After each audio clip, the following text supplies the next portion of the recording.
بسم اللہ الرحمن الرحیم۔ قرآن کریم کی سورہ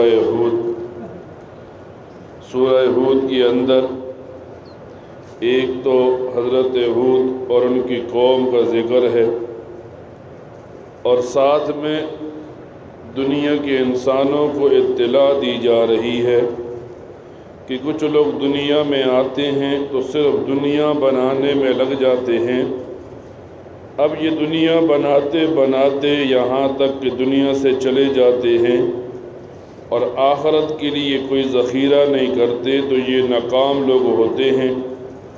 اور کچھ لوگ دنیا میں آتے ہیں، وہ آخرت کی تیاری میں لگ جاتے ہیں، ساتھ دنیا کو بھی چلانے کے لیے اپنے آپ کو فرصت میں ڈالتے ہیں۔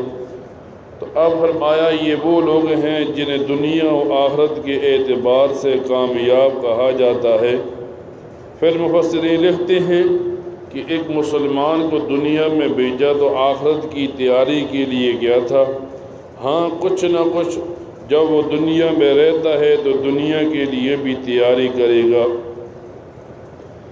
کل فطرانے کا مسئلہ بیان کیا کہ ایک آدمی روزے دار ہے تو روزے کو پاک کرنے کے لیے اور روزے کو بخشوانے کے لیے جب وہ فطرانہ ادا کرتا ہے تو روزہ پاک بھی ہو جاتا ہے اور اللہ کے ہاں قبول بھی ہو جاتا ہے۔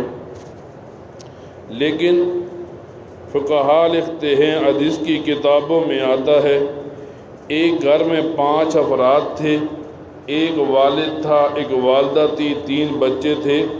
تو فرماتے ہیں جو روزہ رکھتے ہیں ان کا بھی فطرانہ ہوگا، اور جو روزہ نہیں رکھتے ان کی طرف سے بھی فطرانہ ادا کیا جائے گا۔ اب لوگ سوال اٹھاتے ہیں روزے کا فطرانہ تو ٹھیک ہے، لیکن ایک روزہ نہ رکھنے والے کا فطرانہ کیوں ہے؟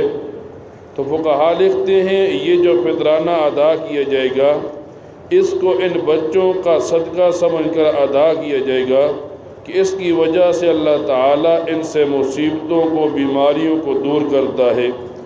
تو اسی لیے جب یہ رمضان کا مہینہ آئے اور ایک آدمی فطرانہ ادا کرے اپنے روزوں کا، تو گھر کے جتنے افراد ہیں سب کا فطرانہ دینا اس کی طرف سے واجب اور لازم ہوتا ہے۔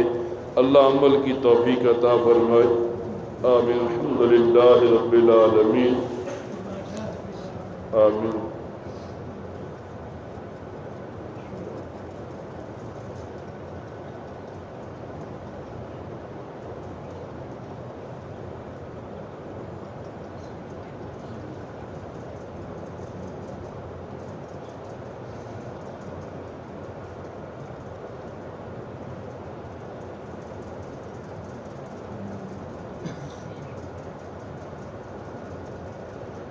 صلی اللہ تعالی علی خیر خلقہ محمد وآلہ واصحابہ اجمعین برحمتک یا ارحم الراحمین۔